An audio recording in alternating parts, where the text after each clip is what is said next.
राम राम राम राम राम राम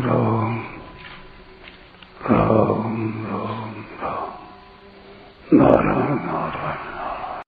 यहाँ शंका होती है कि जिस व्यक्ति ने उम्र भर में भजन स्मरण नहीं किया, कोई साधन नहीं किया, सर्वथा भगवान से विमुख रहा, उसको अंतकाल में भगवान का स्मरण कैसे होगा और उसका कल्याण कैसे होगा?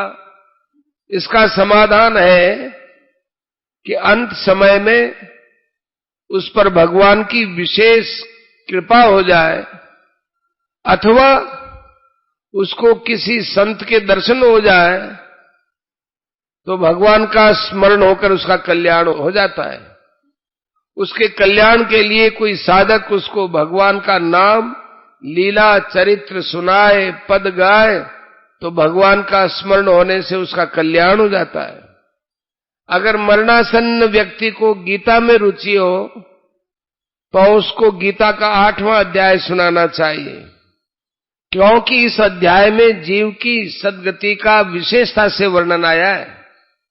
इसको सुनने से उसको भगवान की स्मृति हो जाती है, कारण कि वास्तव में परमात्मा का ही अंश होने से उसका परमात्मा के साथ स्वतः संबंध है ही। अगर अयोध्या, मथुरा, हरिद्वार, काशी आदि किसी तीर्थ स्थल में उसके प्राण छूट जाए तो उस तीर्थ के प्रभाव से उसको भगवान की स्मृति हो जाएगी।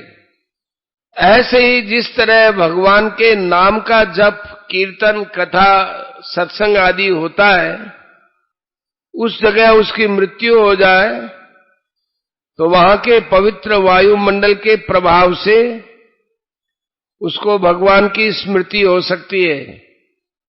अंतकाल में कोई भयंकर स्थिति आने से भयभीत होने पर भी भगवान की याद आ सकती है।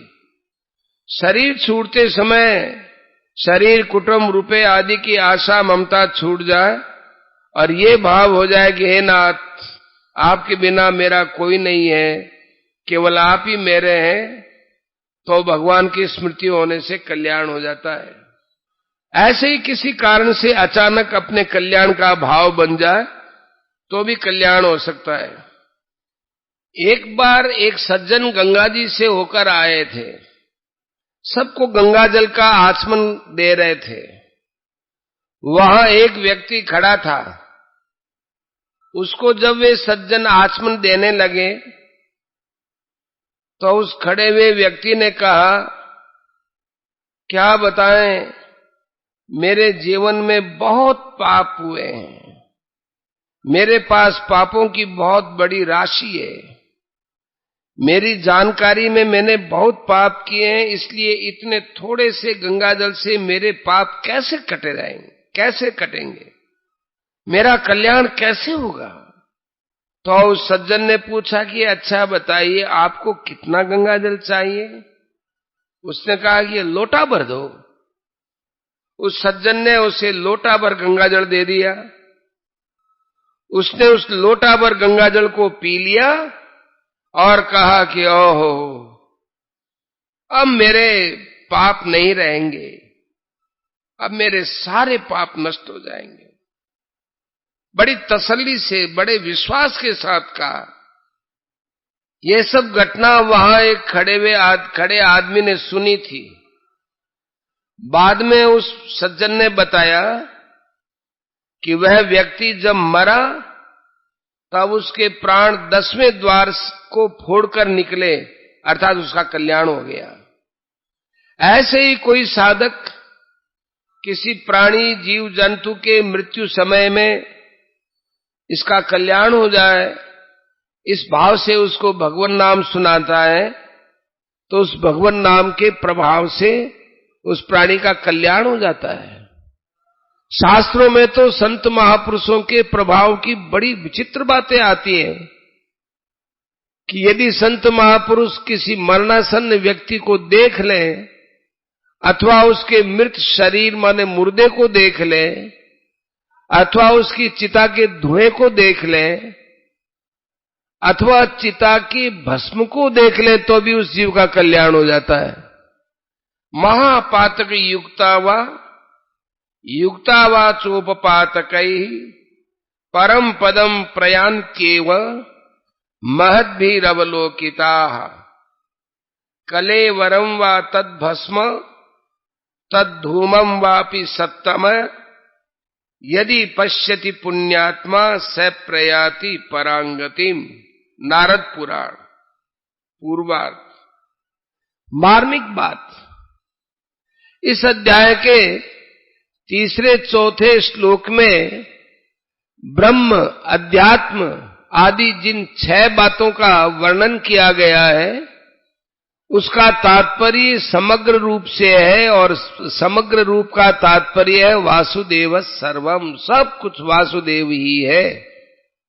जिसको समग्र रूप का ज्ञान हो गया है उसके लिए अंतकाल के स्मरण की बात ही नहीं कही जा सकती, कारण कि उसकी दृष्टि में संसार की सत्ता न होकर सब कुछ वासुदेव ही है। उसके लिए अंतकाल में भगवान का चिंतन करे यह कहना नहीं बनता।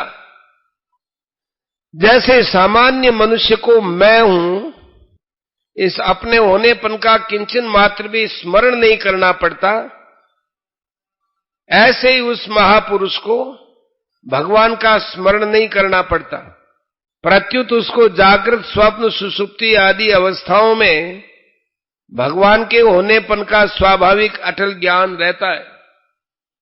पवित्र से पवित्र अथवा अपवित्र से अपवित्र किसी भी देश में उत्तरायण, दक्षिणायन, शुक्ल पक्ष, कृष्ण पक्ष, दिन, रात्रि, प्रातः, स्वयं आदि किसी भी काल में जागृत, स्वप्न, सुषुप्ति, मूर्छा, रुग्णता, निरोगता आदि किसी भी अवस्था में और पवित्र अथवा अपवित्र कोई भी वस्तु, व्यक्ति, पदार्थ आदि सामने होने पर भी उस महापुरुष के कल्याण में किंचन मात्र भी संदेह नहीं रहता।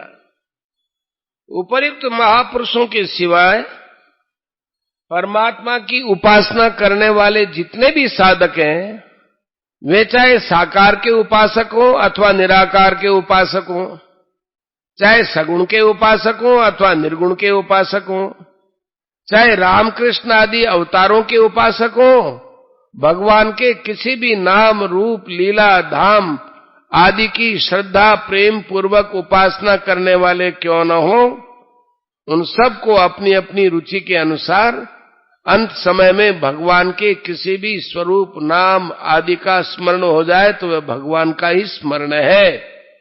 साधकों के सिवाय जिन मनुष्यों में भगवान है ऐसा सामान्य आस्तिक भाव है और वे किसी उपासना विशेष में नहीं लगे हैं, उनको भी अंत समय में कई कारणों से भगवान का स्मरण हो सकता है। जैसे जीवन में उसने सुना है कि दुखी के दुख को भगवान मिटाते हैं, इस संसार से अंत समय की पीड़ा माने दुख के समय भगवान की याद आ सकती है। अंत समय में अगर यमदूत दिखाई दे जाए तो भय के कारण भगवान का स्मरण हो सकता है। कोई सज्जन उसके सामने भगवान का चित्र रख दे, उसको दिखा दे, उसको नाम सुना दे, भगवान की लीला कथा सुना दे, भक्तों के चरित्र सुना दे, उसके सामने कीर्तन करने लग जाए तो उसको भगवान की याद आ जाएगी। इस प्रकार किसी भी कारण से भगवान की तरफ वृत्ति होने से वह स्मरण भगवान का ही स्मरण है। ऐसे साधक और सामान्य मनुष्यों के लिए ही भगवान ने अंतकाल में भगवत स्मरण की बात कही है, तत्वज्ञ जीवन मुक्त महापुरुषों के लिए नहीं।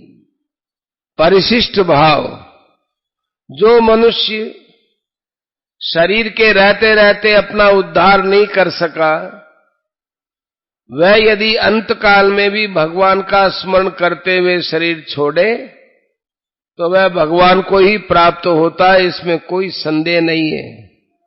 फिर जो सब समय भगवान का स्मरण करता है वह अंतकाल में भगवान का स्मरण करके भगवान को प्राप्त हो जाए, इसमें तो फिर कहना ही क्या है। भगवान ने मनुष्य को अपने उद्धार करने के लिए बहुत स्वतंत्रता दी है, छूट दी है कि किसी तरह से उसका कल्याण हो जाए। यह भगवान की मनुष्य पर विशेष कृपा है।